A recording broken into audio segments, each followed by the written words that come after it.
Hi there. Thank you very much for playing The Beginner's Guide. My name is Davey Wreden. I wrote The Stanley Parable, and while that game tells a pretty absurd story, today I'm going to tell you about a series of events that happened between 2008 and 2011. We're going to look at the games made by a friend of mine named Coda.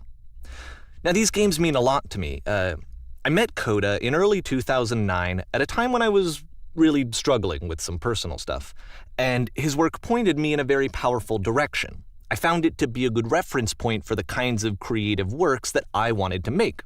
So just to start you off, this is, I think, the first game he ever made. It's a level for Counter-Strike. You can walk around here, by the way. And mostly it's just Coda learning the basics of building a 3D environment. But what I like is that even though he starts from the simple aesthetic of a desert town, he then scatters these colorful abstract blobs and impossible floating crates around the level. And of course, it destroys the illusion that this actually is a desert town, and instead this level becomes a kind of calling card from its creator. It's like a reminder that this video game was constructed by a real person. And it kind of makes you wonder, what was going through his head as he was building this? This is what I like about all of Coda's games. I mean, not that they're all fascinating as games, but that they are all going to give us access to their creator. I want us to see past the games themselves. I want to get to know who this human being really is. And that's exactly what we're going to do here. So, it's 2008, Coda starts making these games, and he never releases any of them. He doesn't put them onto the internet, he just makes them and then immediately abandons them, and they sit on his computer forever. And I think he really understood this image of himself as a recluse. At one point, he jokingly renamed his computer's recycling bin to Important Games Folder. So, this was just how he worked. He tended to crank them out one after the other without even really pausing to try to understand what he had just made, until suddenly one day, he just stopped. In 2011, that was it. He made his last game, and then he hasn't made another one since. And that's why I've taken this opportunity to gather all of his work together, is because I find his games powerful and interesting, and I'd like this collection to reach him, to maybe encourage him to start creating again. And if the people like you who play this also happen to find his work interesting, then I'm sure it'll just send that much stronger of a message of encouragement to Coda. So thanks for joining me on this. If you have a particular interpretation that I haven't mentioned here, or if you just need to get in touch, you can email me at daveywreden@gmail.com. Okay, that's about it for introduction. Let's take a look at Coda's first proper game. As each game is loading, I'll show you the date that it was completed. This first one was made in November 2008.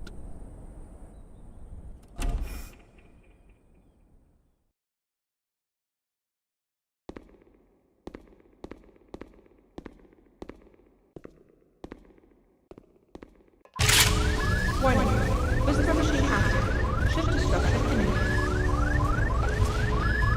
This game is called Escape from Whisper, and it's one of the more generic games you'll see from Coda.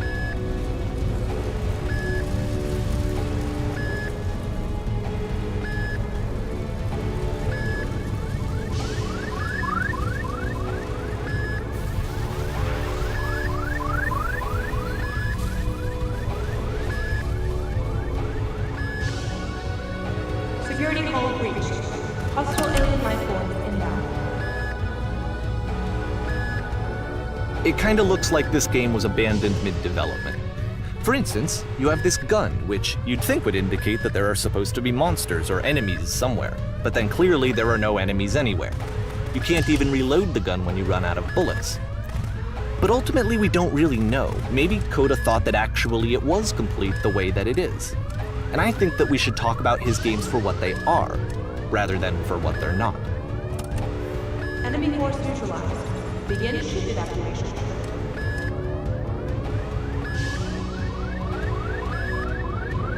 I love how you can see the bottom of the universe from this room.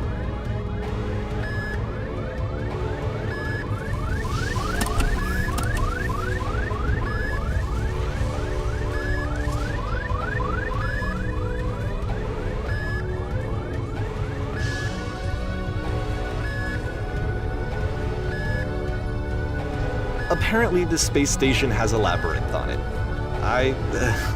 Sure, I don't know.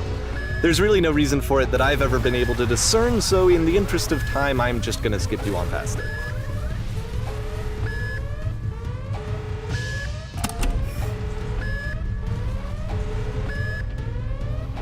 Or, if you'd really like to solve the labyrinth, you're welcome to do that too.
Okay, this is the part that's interesting. The game has this narrative about the whisper machine and how it has to be turned off, and then you get to the engine room.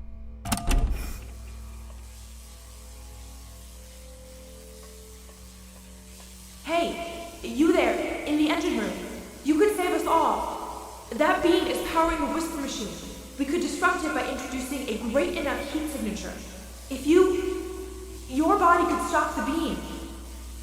It's so much to ask, but for all of our lives, would you do it? Could you give yourself?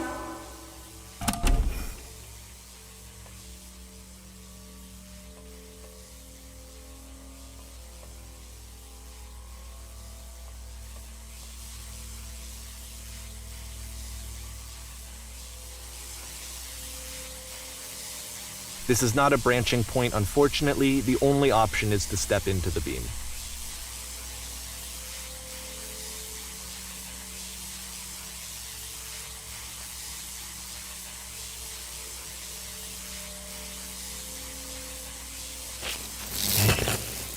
Let me pause here for a second.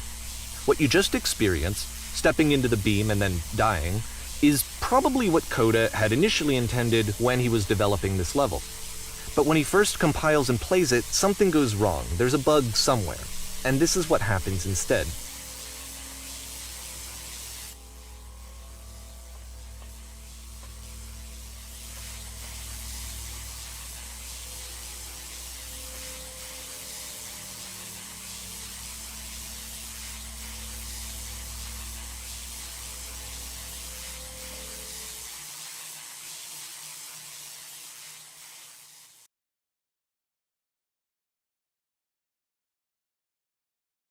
The beam causes you to start floating.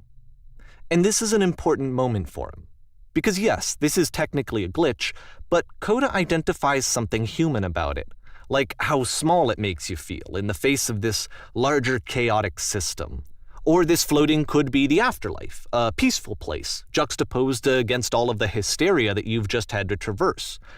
I don't even know. I have no idea what he was thinking, but what's clear is that after making this, something lodges itself in his brain. He wants to do more of these really weird and experimental designs.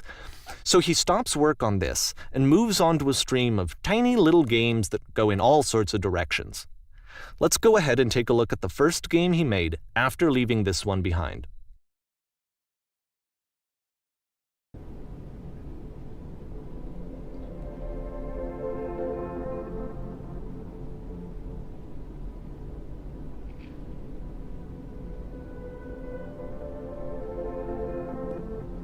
Yup, in this game you can only walk backwards.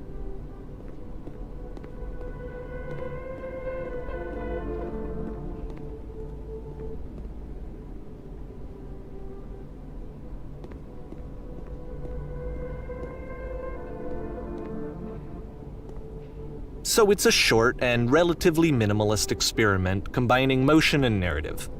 It is less advanced than the previous game, but actually it seems to be more focused, more complete.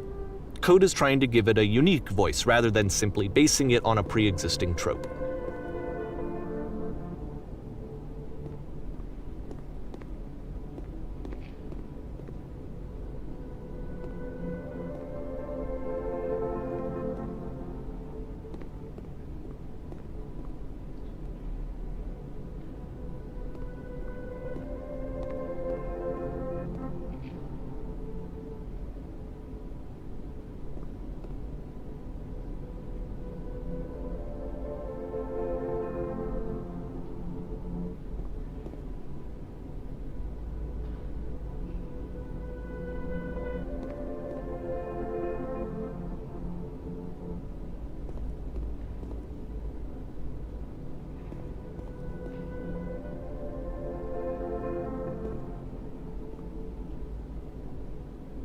It's a short little thought, it says what it wants to say, and then it ends. Didn't need anything more than that. Which to me is why it works, because it gets out quick. Okay, next one.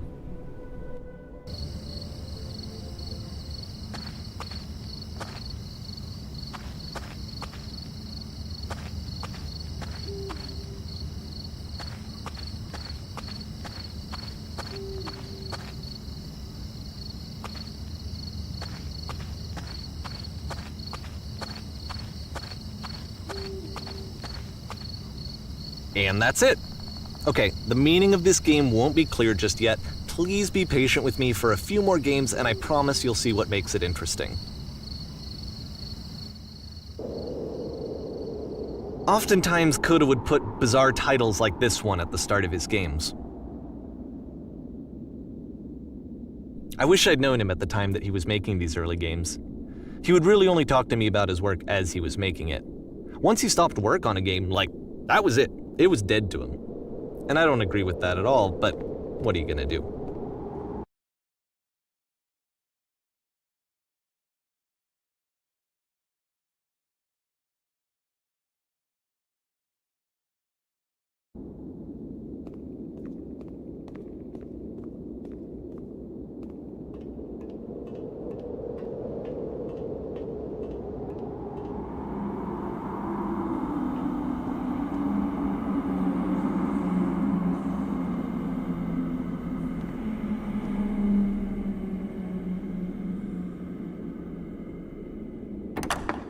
Once you've been slowed to an absolute crawl, the door at the top of the stairs opens. So why, if Coda's not showing these games to anyone, why bother opening the door at all? Well, to show you, I'm modifying the game here so that when you press enter, it'll bring you back up to full speed so you can enter the door for yourself.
a room that's warm and nice and filled with little ideas for games.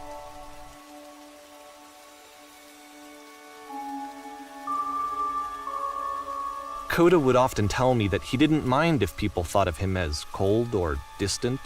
He said that he knew that he was actually a vibrant and compassionate person, but that it takes time to really see that.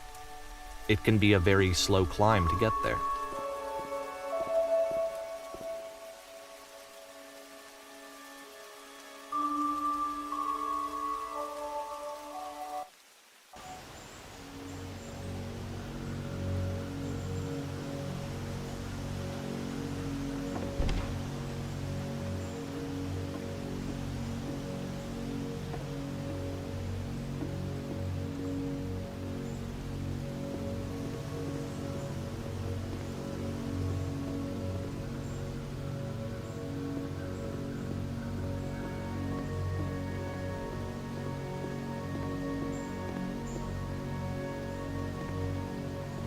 Well, this is new for Coda. It's an actual puzzle. Go ahead and see if you can solve it.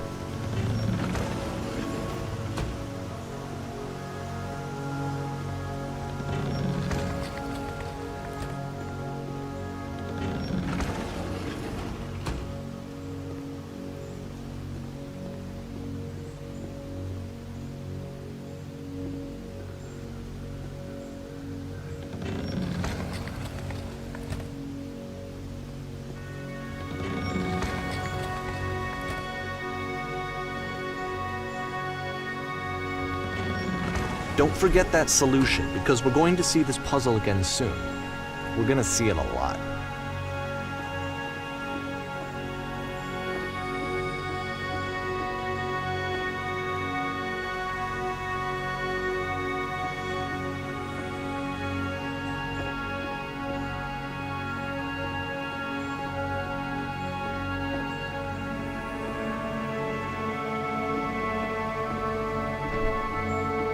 So that seems to be it, right? You walk down a corridor, you solve a puzzle, you get to the end. Simple enough. All right, now I'm going to modify the game again so that when you press enter, it'll remove all of the walls from this room.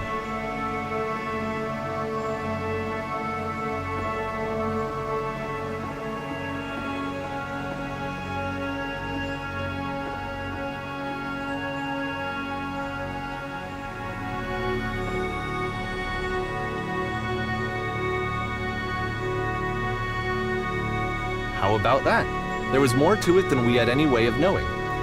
I actually find it funny that this game comes after the Stairs game, since they essentially convey the opposite idea. So, in the Stairs game, a dull exterior concealed a rich interior, and then, in this level, a dull interior hides this fantastic outer world.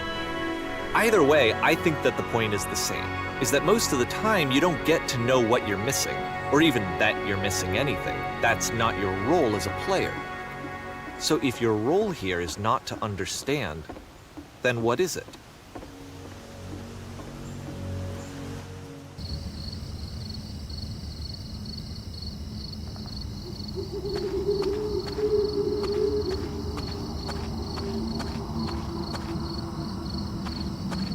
Aha! So this, combined with the entering game from earlier, tells us that Coda believes his games are connected somehow. It could even be that the Stairs game and the puzzle game are literally connected in between this and the entering game. There's a bigger picture that all of his games are meant to play a role in, some larger meaning that we won't be able to grasp until we've seen all of them. And once we have, we can step back and start to understand what exactly that bigger picture is.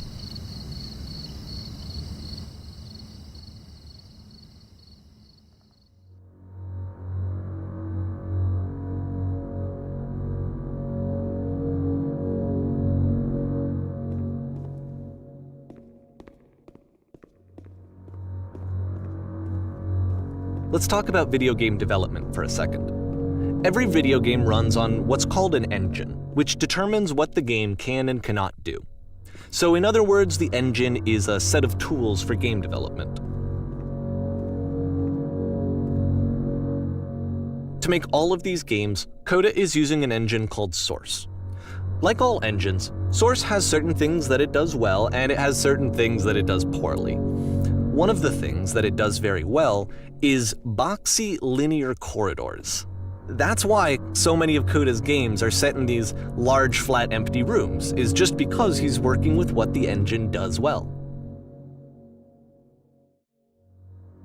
The tools available to the creator shape what kinds of creative work they're going to end up making. You might consider paying attention to the architecture in Coda's games, to notice how they seem to stem from an engine that's very good at producing linear, boxy corridors.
This prison, funny enough, in Coda's original design, the doors stayed shut for a full hour before letting you go.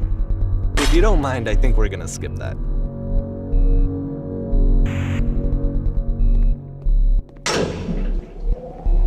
This is something that he and I used to argue about a lot. You know, whether a game ought to actually be playable, whether it means anything if no one can get through it. And I would always defend that, you know, all this work goes into the game, why not make it playable and accessible? And so we just got into heated arguments over it, and there was one time that after one of these conversations, he went home, and a day or two later, he sent me a zip file entitled Playable Games that was full of hundreds of individual games, each of which was just an empty box that you walked around in and nothing else. Believe me, I played every single one of those just to find out if there was like a gag hidden somewhere. There wasn't.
It's the puzzle again, with the exact same solution as the last time. There's still no clear indication of what makes this puzzle so special that Coda is going to return to it over and over. But I promise I'll share with you my interpretation very shortly.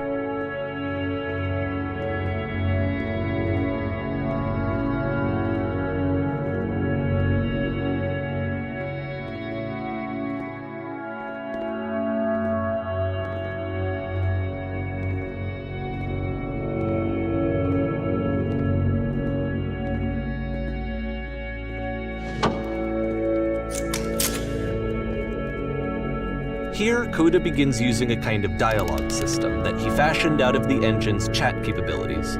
Use the 1, 2, 3 buttons on your keyboard to respond.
And so we make one last descent down to the final floor of the level.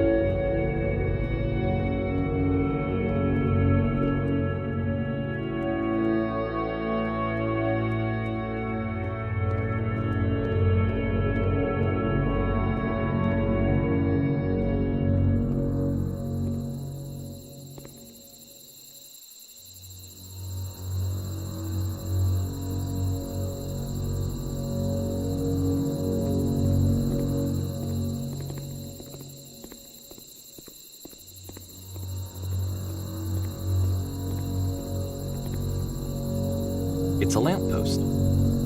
Okay, I can't tell you quite why, but for some reason, Coda fixates on this lamppost.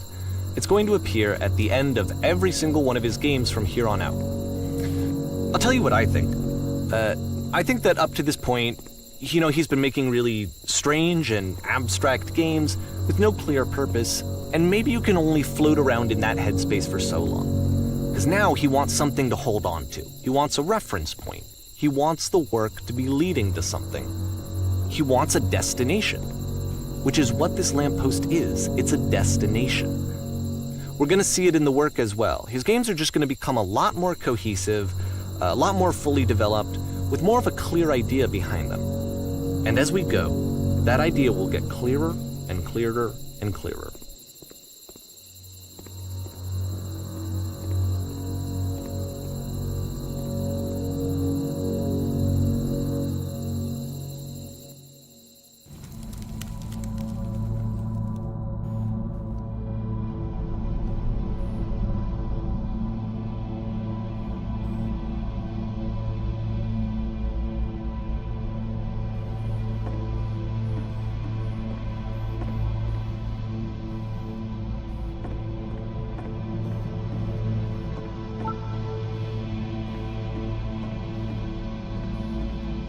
So first off, I'm sure you can deduce this, but this game is not connected to the internet.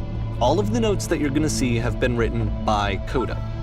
This was actually the first game of his that I ever played. This was shortly after I met him at a weekend game jam in Sacramento, where I grew up. I saw him working on this very level, and it was just so different from anything that anyone else was doing. So right away I was like, I have to be friends with this person. In retrospect, I think I was probably a bit too pushy, trying to get his attention. I was over-enthusiastic. But he was very gracious about it and very patient with me. And I cooled off eventually. Oh, feel free to skip over any of these notes if they're not doing anything for you. Nothing extra is going to happen if you read all of them. Either way, to me they convey a sense of loneliness. I see this person who's filled with thoughts and feelings and beliefs and has no way to express them except as scattered and unheard voices in a game that wasn't meant to be played.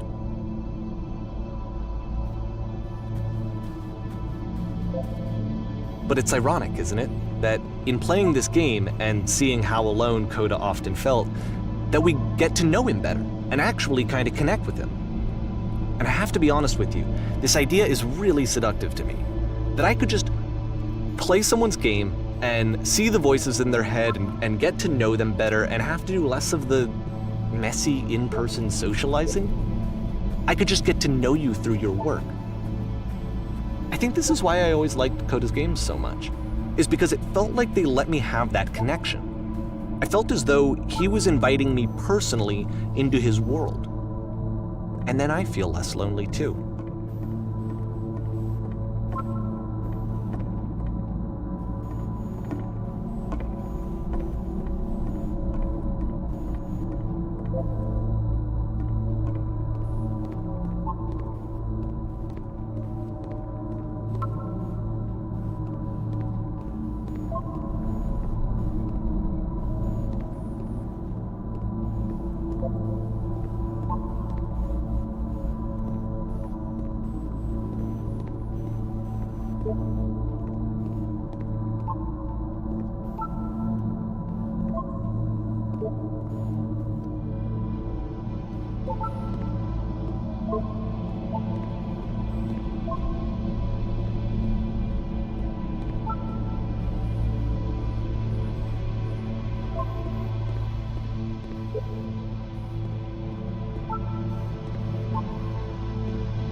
At the end of this level, we're going to see the puzzle again.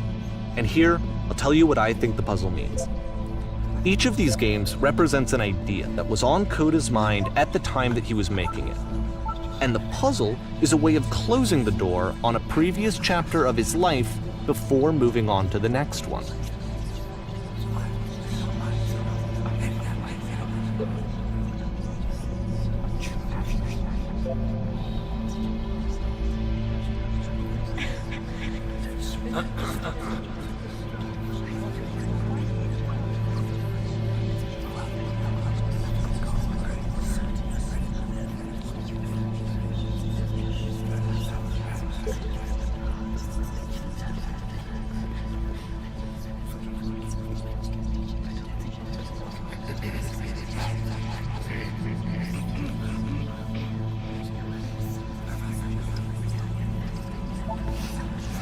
In each of his games, after exploring a theme that, he might find difficult, Coda can then place this puzzle that he knows has a reliable solution, he understands exactly how it works, and so it gives him a simple mechanism for moving on.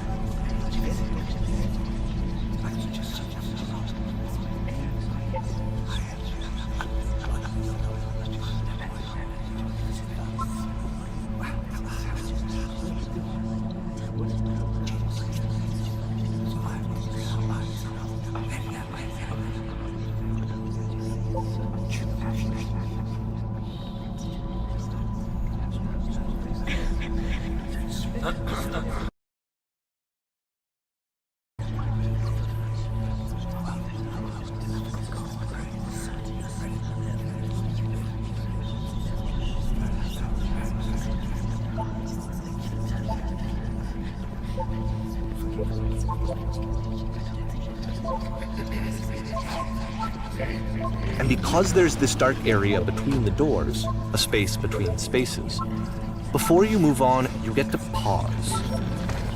Just for a moment, a few seconds to reflect on and let go of the events that led you here. To step back and connect the pieces together. To grasp at that elusive bigger picture.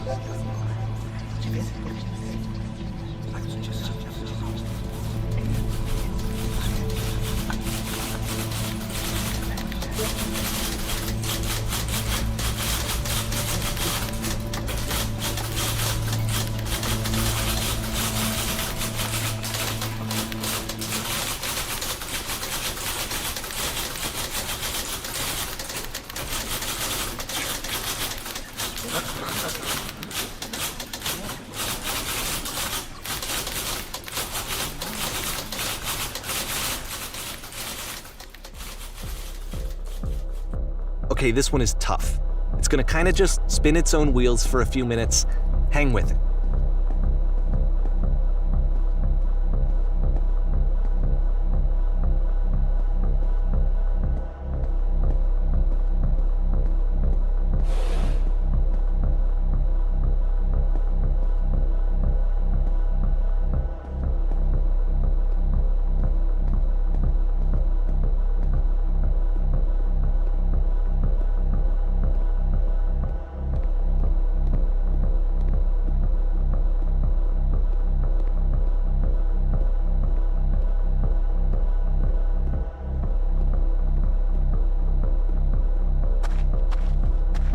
See, this is it, the whole game, and there's nothing that's particularly interesting about it. You just walk to the end of a hallway.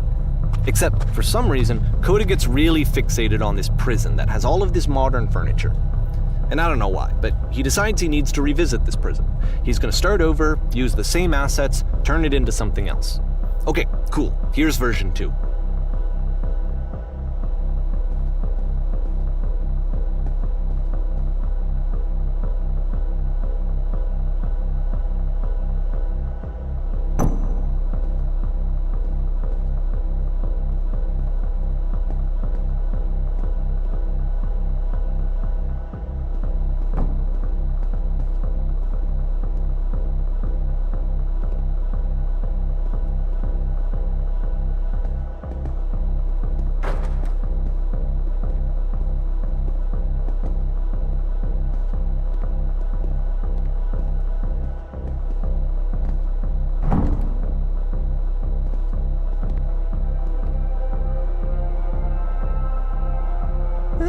There's a bit more to this one, but still it's not really communicating anything. It's kind of just weird for weirdness' sake.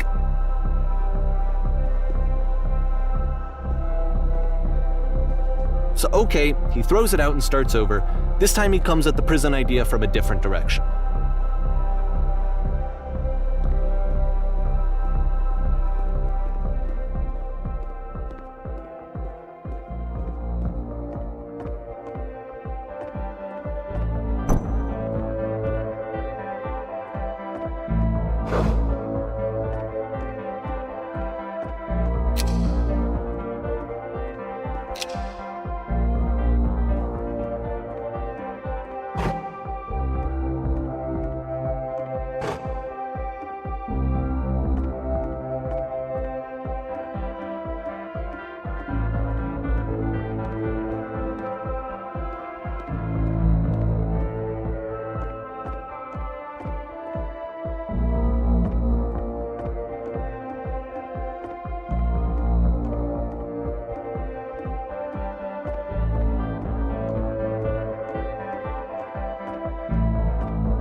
And of course, now the table is gone and you can't begin the chain of events to escape. Here's a version where there are no bars, but you can't actually get to the well. And then a version where the inside of the prison is the outside and the outside is the inside. Let me just blink you real quick through a few more of these. I mean, he really unloaded on this prison idea. There's nearly a dozen of them. Personally, I think it's awful to watch this, to see a person basically unraveling through their work. And for what?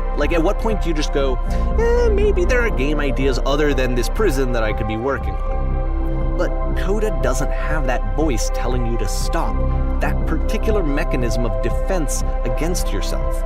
Without it, you just spiral. And so he keeps going and going and going and going and going, and then he hits on something. And he likes it. And that's it. He's done. He stops making prisons. This is the very last version of the prison game that he created, and the reason I think it works is that the prison is not actually in it.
It's a conversation. And so this is what Coda wants, is to be able to talk to someone, to share what's on his mind, and to get some good advice from someone who knows. But the irony is that even in this scenario, you're still talking to yourself. You know, all of these games so far are Coda talking to himself.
I can see why he considers this a fitting conclusion to the prison games. After all of the obsession and frustration, just to be told by someone you can trust that things are going to be okay. Wouldn't that be nice?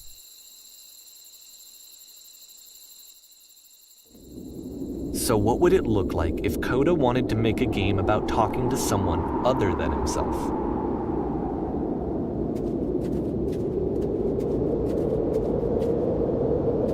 To me, this environment is meant to represent Coda's puzzle, with the two doors on either side and a dark transitional space between.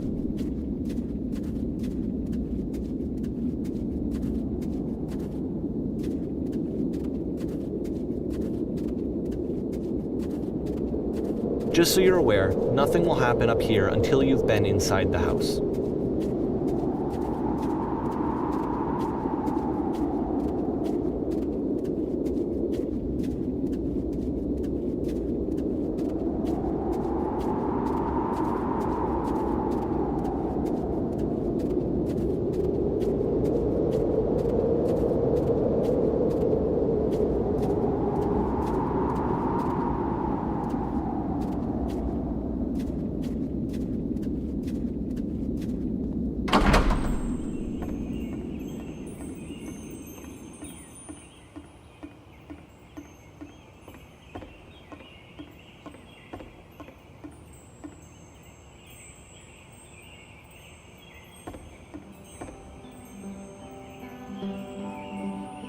You'll notice that the quality of the art is a step up from previous games, including this new and improved chat system, which he started using from this point on. From here on out, he begins putting much more effort into the visual polish of his work, and this particular game took 2 months to create as a result.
After the intense set of prison games, this house cleaning level almost feels like cleansing.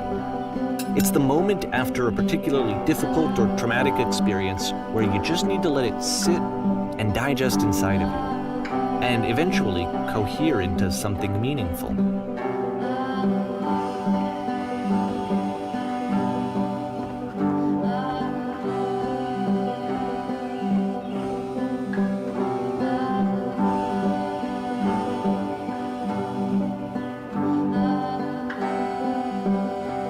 I know that Coda really liked this game. Of all of his work, actually, this was the only one that he called me up to ask me to come over and look at it. This was during a period of a few months where he was like grossly happy all the time, just walked around with a constant smile on his face.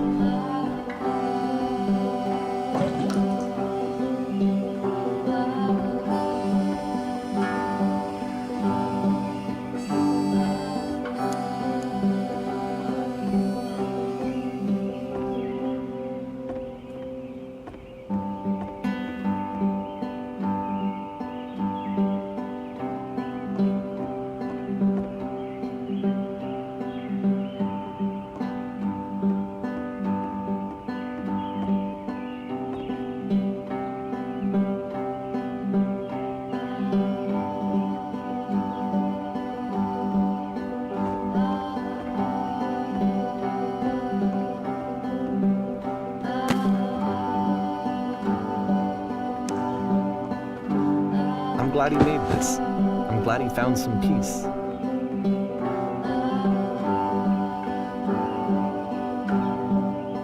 But, of course, it can't last. The music stops, your companion is gone, it's time to leave. The door at the top of the hill is now open as well.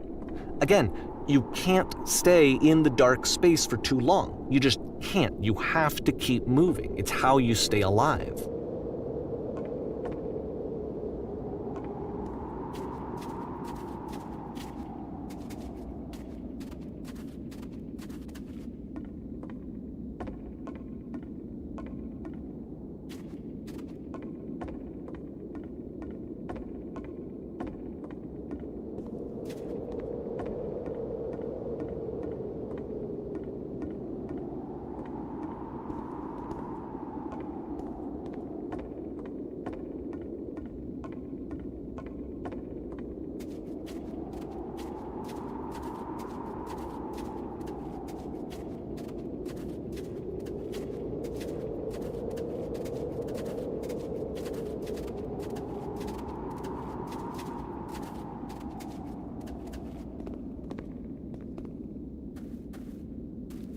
Which is the whole point of the puzzle doors, right?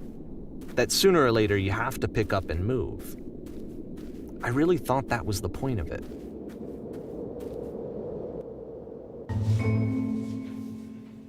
This one gets a bit goofy.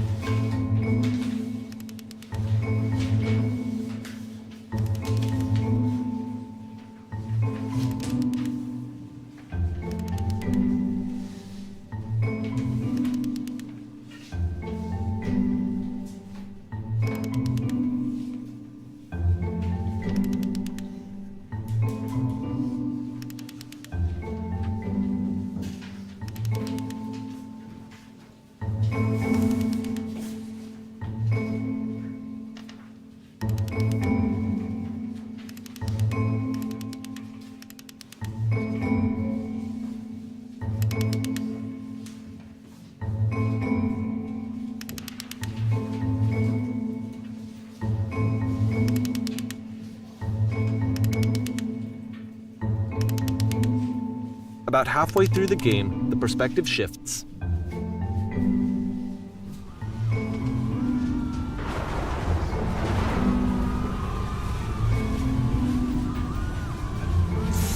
And you play as the teacher.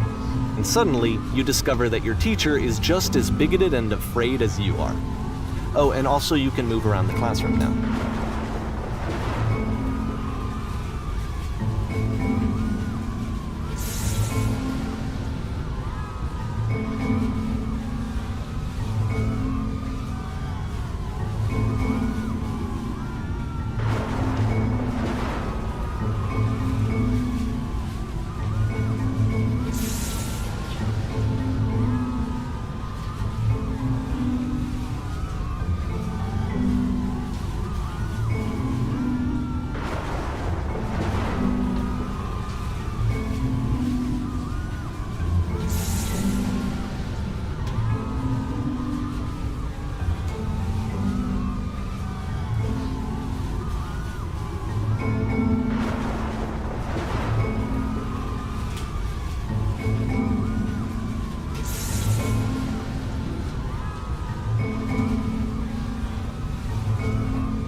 fell pretty hard for this one.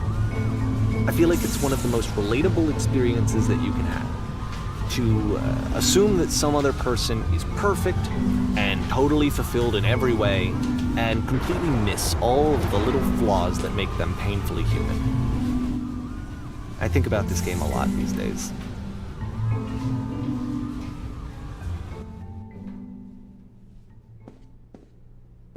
This one took a lot longer than all the others for Coda to make. It was 4 months between this and the last one. That's twice as long as it took him to make any other game before this, and it's not like it's particularly complex, so I remember I found that a little strange at the time.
The game ends with this eerie premonition of what's going to happen next in Coda's life. The solution to social anxiety, to fears of having to perform and having to chase success, the answer for Coda is to withdraw, to hide himself away. Which is what leads to scenarios like the stairs that slowed you down several games ago, where it just becomes harder and harder to access Coda's inner landscape because he keeps retreating. He just keeps backing away from possible connections to anyone other than himself.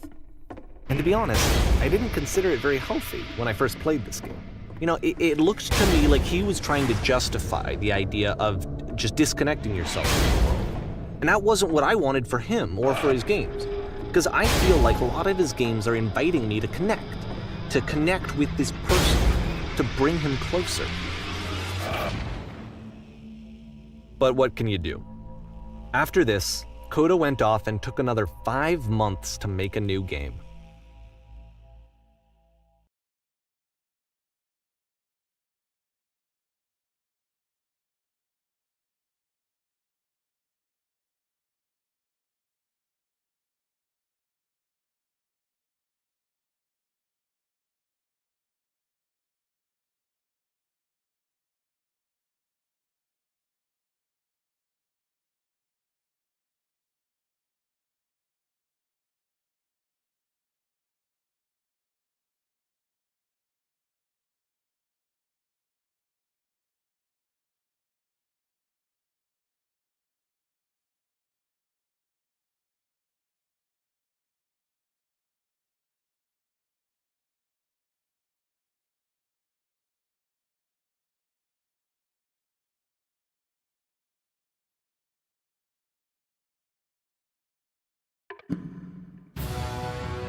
Like I said, I was getting concerned.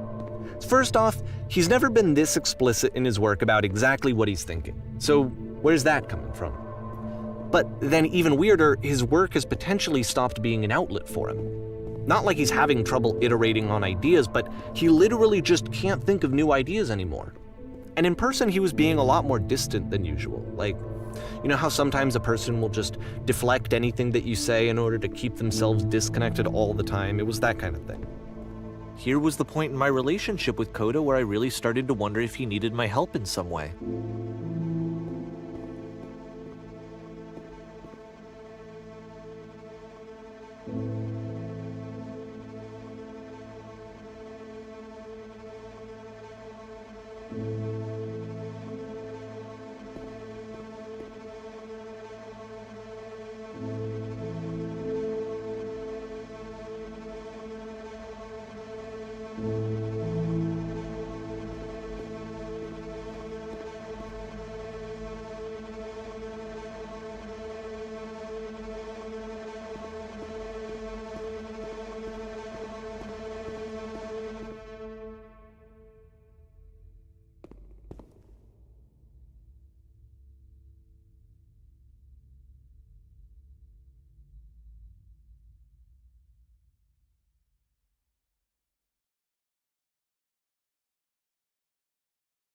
His games are going to get more desperate from here on out.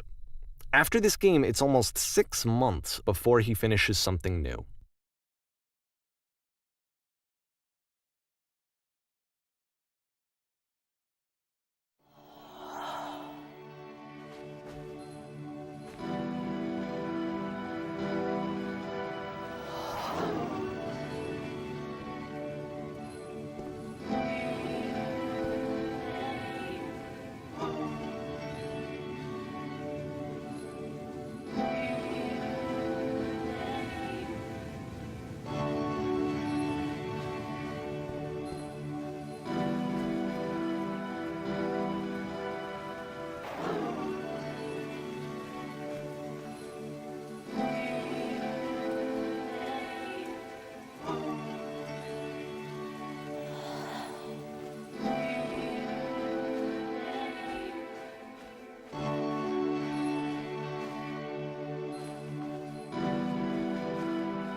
if the last game featured Coda talking explicitly about his creative frustrations, this one turns it up to 11. Now, put yourself in my shoes playing this. Here's a friend whose work is exhibiting signs of struggle, frustration, anxiety, depression, even. And yet, still, he keeps making games. He keeps throwing himself into the grinder even when he clearly doesn't have the energy for it anymore. Why? What is it for? Because from my perspective at the time and just what I knew of him, this was a result of how isolated he was. He was in his own little bubble, just sitting at his computer all day, not really showing these games to anyone, not releasing them onto the internet, and so he didn't have anyone outside of himself to connect with. He had no outlet to ground himself on.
You can't talk yourself out of loneliness. It doesn't work that way. You can't be the one writing both the questions and the answers. Then there's no movement. Then there's no circulation. If all of your anxieties are being channeled into your work, then if the work ever fails, you have no backup and you're just going to crash.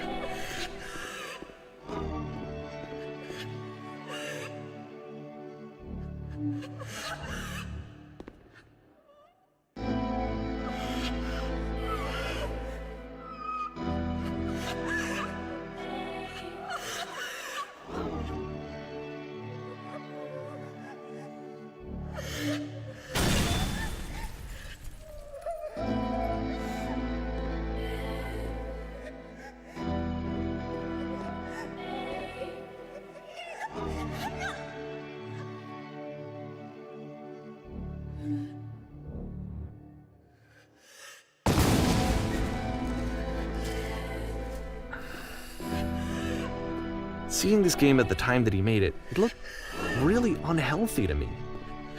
I was watching him do this to himself, and I hated it. I hated seeing him so trapped. It's like, video games are not worth this amount of suffering.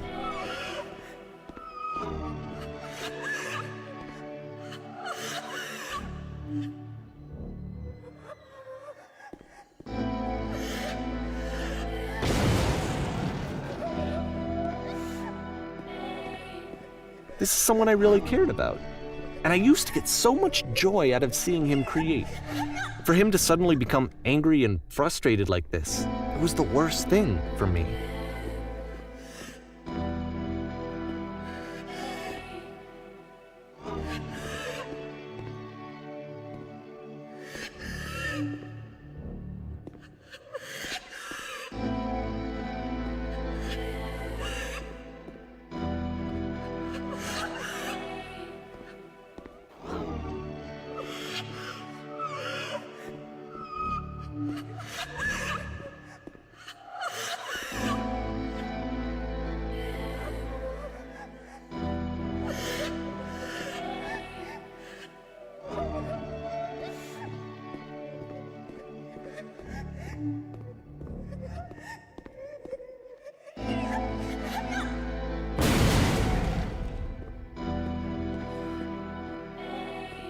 I don't know. This is what I felt at the time. I don't know how else to explain it. I wanted it to stop more than anything. I had never felt so rotten. I needed more than I had ever needed anything for this to stop.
But it didn't stop.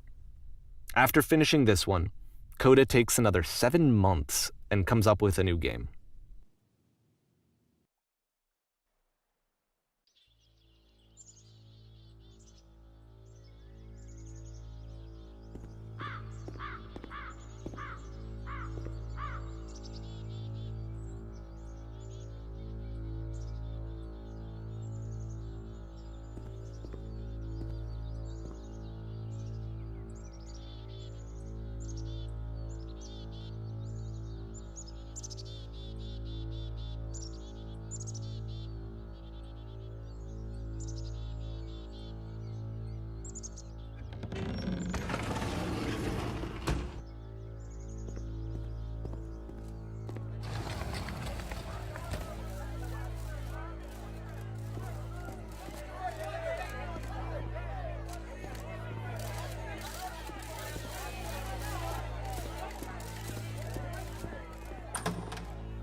And of course, it's the machine.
So now the work is becoming self-destructive.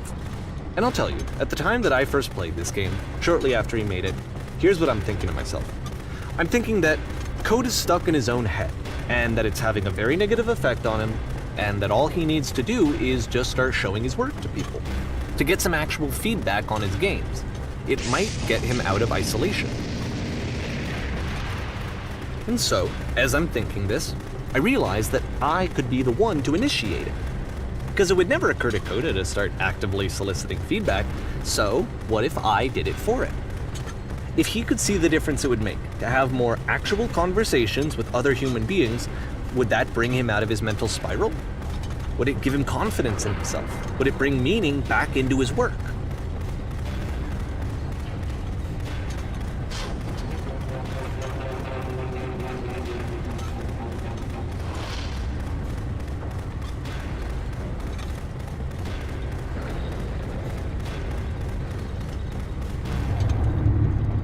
So I started showing Coda's work to people. I took this one, and the islands which you just played, the theater, the notes, the house cleaning game, and some of the prison escape games.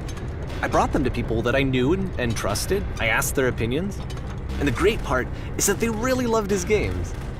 You know, the point of it all was just to give him some external reference point, but they genuinely loved his work. There was nothing for him to be afraid of.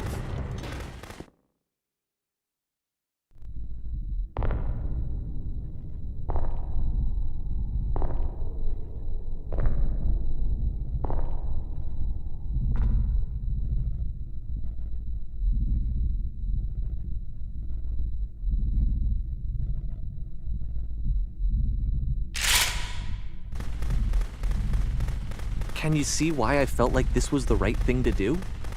Because it's the thing that I always feel like I need, to be told that my work is good, that I am good. When someone really connects with a thing that I've made, when they see themselves purely in my work, there's nothing that feels better. And I got to give that very same feeling to my friend.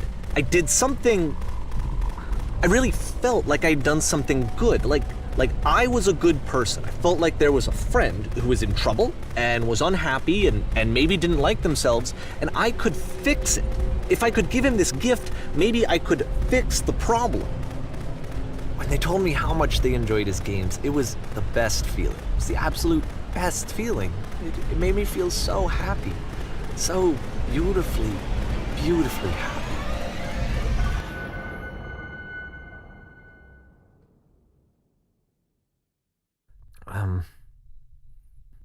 So anyway, Coda finishes this game, and then really he just kind of takes off for a while. So this is June of 2011, and I didn't hear anything from him for several weeks, I guess. And so out of nowhere, one day I get an email, and it's got a private link to a new game of Coda's. This one is called The Tower, and to my knowledge, it's the last game that Coda ever made. So let's take a look.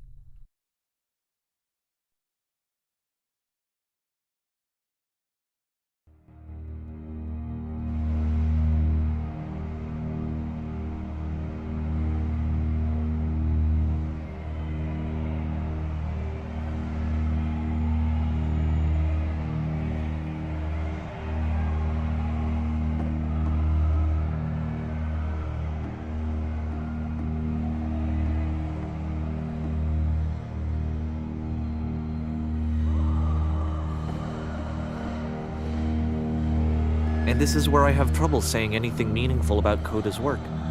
Because more than anything else, the tower just feels distant. It feels like it's trying to distance itself from the world. It's a very cold game.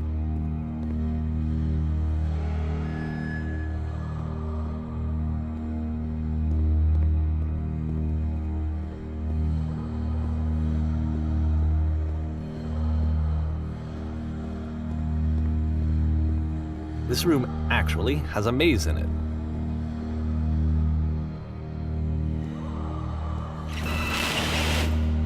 Except that all the walls of the maze are invisible.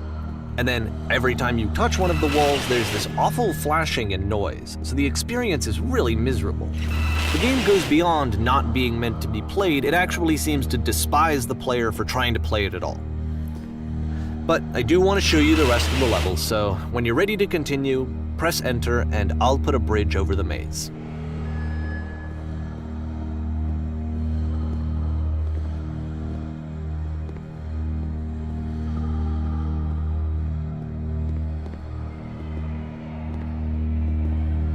And to be fair, it's not like this is the first game that's needed some modification to be playable. Like the house cleaning game.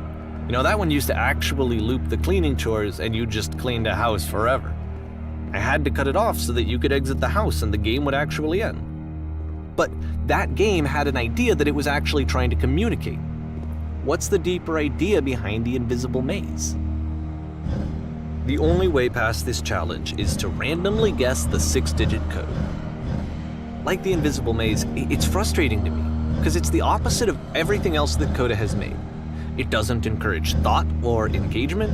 It doesn't ask anything of me, except a lot of my time. If I could have reached him during this time, then maybe I could have asked him, but I couldn't. I still don't really understand why this is here. I'll put the code on the ground for you here, though, so that we can move on.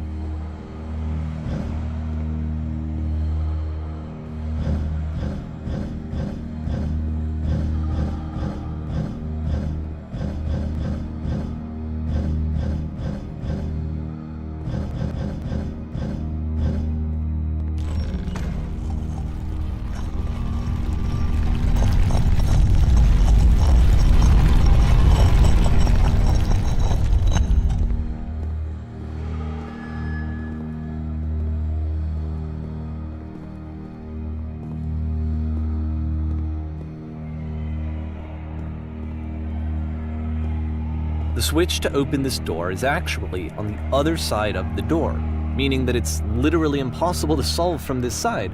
So even if you somehow brute forced your way through the first 2 challenges and you got to this point, there's actually just no way to progress. And it's scary for me, the idea of Coda cutting himself off entirely, just saying, you know, that's it, that's the end of the conversation, not giving me any way to fix the problem. I feel like a failure, I guess, when I can't fix the problem.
But I can open this door for you, so let me...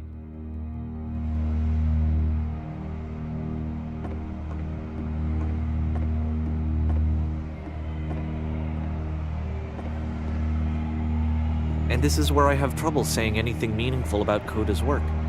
Because more than anything else, the tower just feels distant. It feels like it's trying to distance itself from the world. It's a very cold game.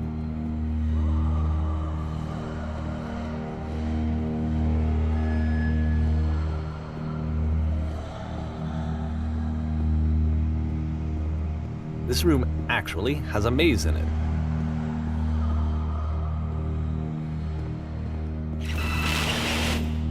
Except that all the walls of the maze are invisible. And then every time you touch one of the walls, there's this awful flashing and noise, so the experience is really miserable. The game goes beyond not being meant to be played, it actually seems to despise the player for trying to play it at all.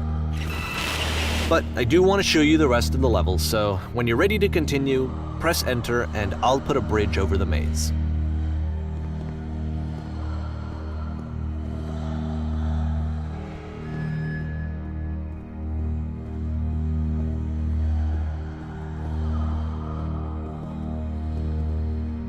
And to be fair, it's not like this is the first game that's needed some modification to be playable. Like the house cleaning game. You know, that one used to actually loop the cleaning chores and you just cleaned a house forever. I had to cut it off so that you could exit the house and the game would actually end. But that game had an idea that it was actually trying to communicate. What's the deeper idea behind the invisible maze? The only way past this challenge is to randomly guess the 6-digit code. Like the invisible maze, it's frustrating to me, because it's the opposite of everything else that Coda has made. It doesn't encourage thought or engagement. It doesn't ask anything of me, except a lot of my time. If I could have reached him during this time, then maybe I could have asked him, but I couldn't. I still don't really understand why this is here. I'll put the code on the ground for you here, though, so that we can move on.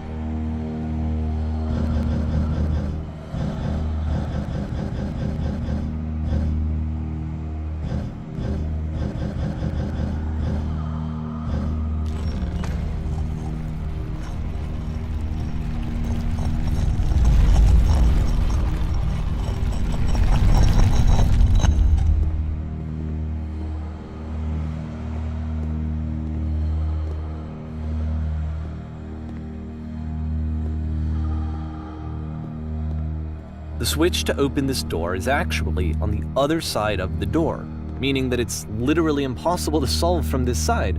So even if you somehow brute forced your way through the first 2 challenges and you got to this point, there's actually just no way to progress. And it's scary for me, the idea of Coda cutting himself off entirely, just saying, you know, that's it, that's the end of the conversation, not giving me any way to fix the problem. I feel like a failure, I guess, when I can't fix the problem. But I can open this door for you, so let me do that.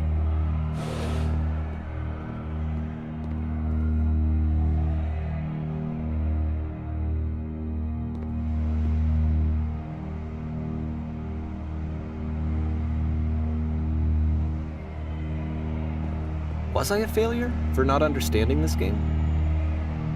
I don't know why I would be. It's not like everything needs to have a solution, but I feel it somehow.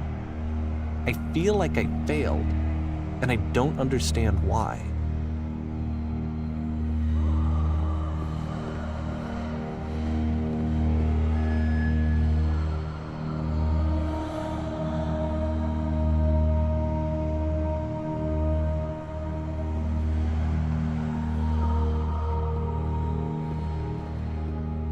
I remember, it's June of 2011, I'm playing this for the very first time, and as I'm playing, I'm thinking to myself, I don't know this person. I have no idea who this person is. It wasn't the guy I knew, it wasn't my friend. I had come to so many conclusions from looking at all of his work up to this point, and then suddenly none of them...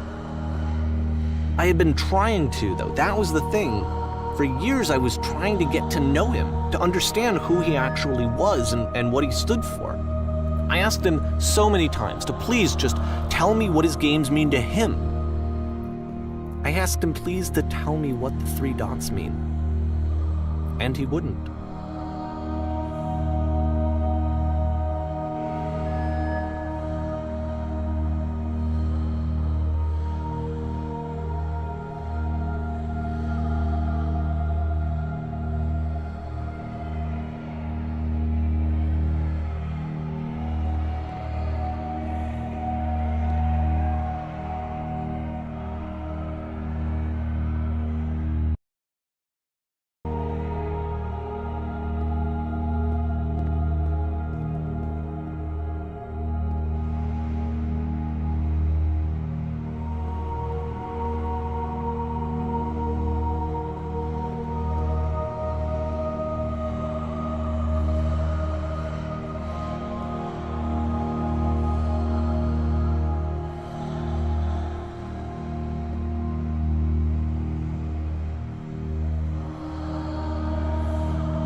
I just felt so strongly that if I could have connected with him, that if I could have somehow made his work my own, that I would finally be once and for all happy. It was that I needed to see myself in someone else. I needed to be someone other than me. But he stopped and left, and it felt somehow like I had failed.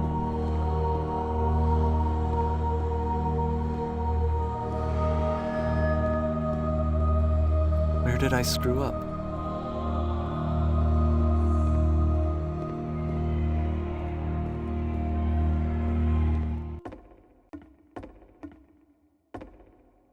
I'm the reason that you stopped making games, aren't I?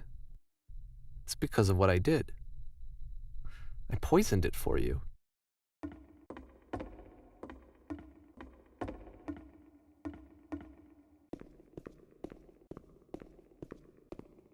I don't think I ever told you this, but when I took your work and I was showing it to people, it actually felt...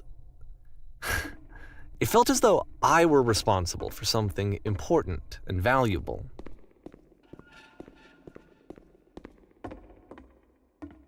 And the people who played them, they treated me like I was important. They really listened and cared about what I had to say. Even though I was showing your work, I felt good about myself. Finally. For a moment, while I had that, I liked myself.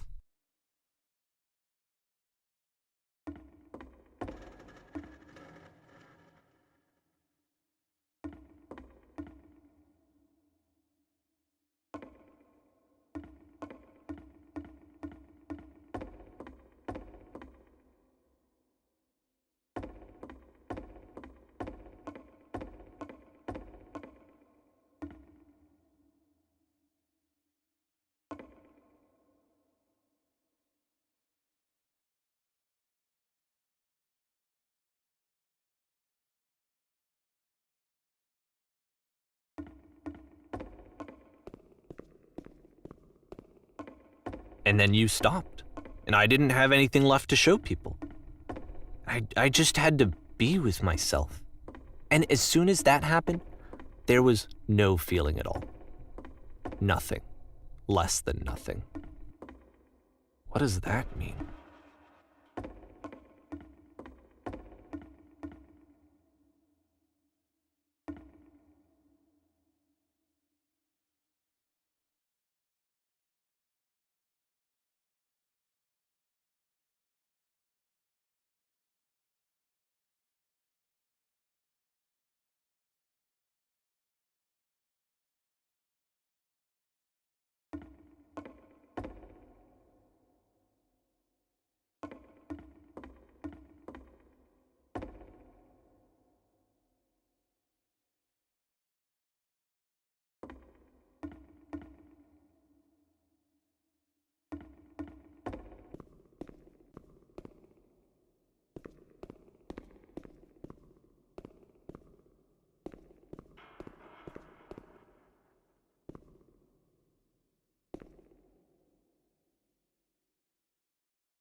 I'm afraid that I did something really stupid because I don't like myself.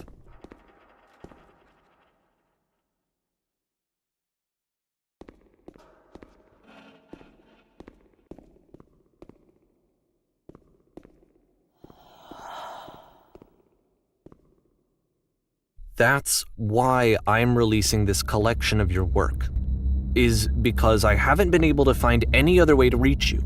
I've tried everything. And so a part of me has hope that if I put this compilation out into the world, and if I put my name on it, that maybe enough people will play it so that it'll find its way to you, so that I can tell you that I'm sorry. I know I screwed up. If I apologize to you truly and deeply, will you start making games again?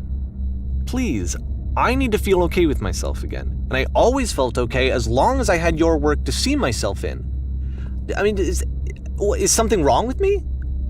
Because I know that I did an awful thing, and I'm doing it again right now. Like, I'm showing people your work, but I can't stop myself from doing it. That's how badly I need to feel something again, like I'm an addict. There has to be something wrong with me. Can I apologize? What if I tell you I was wrong? Will that work? Will that fix it? I don't know. I don't think it will, but there's nothing else that I can do. Just tell me what you want. I'm sorry. I'm sorry. Please, start making games again. Please help me. Please give me some of whatever it is that makes you complete. I want whatever that wholeness is that you just summoned out of nothing and you put into your work. You were complete in some way that I never was. And I want to know how to be a good person. I want to know how not to hate myself. Please. I'm fading, and all I want is to know that I'm going to be okay.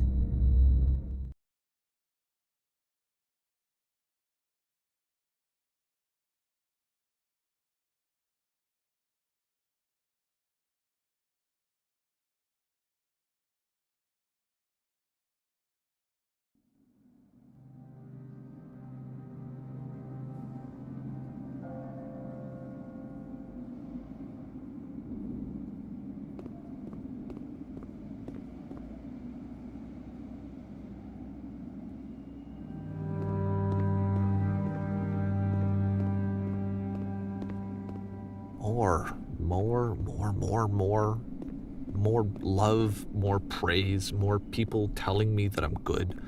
Always more. It's like a disease.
Solution.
guess if someone had told me ahead of time that he just really enjoyed making prison games, maybe I wouldn't have thought he was so desperate.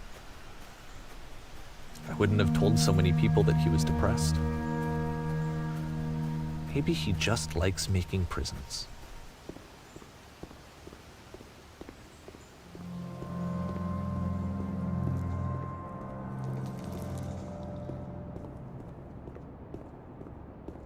Even now, the disease is telling me to stop.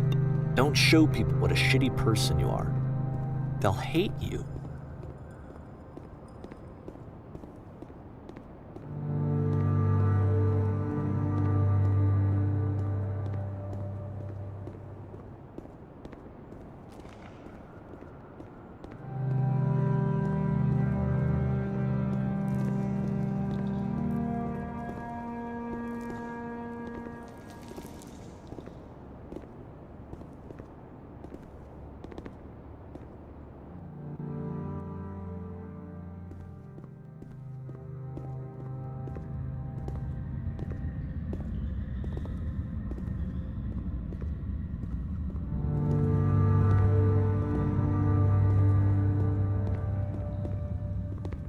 If I knew that my life depended on finding something to be driven by other than validation, what would that even be? It's strange, but the thought of not being driven by external validation is unthinkable. Like, I actually cannot conceive of what that would be like.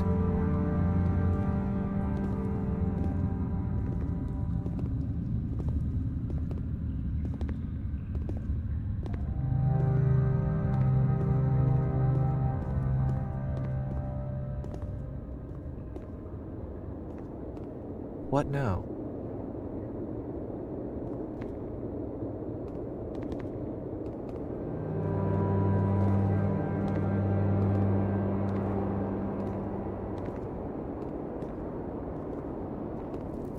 I think I need to go.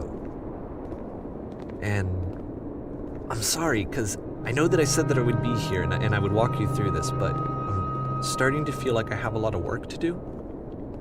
I have a lot that I need to make up for, and so I'm just gonna... Okay.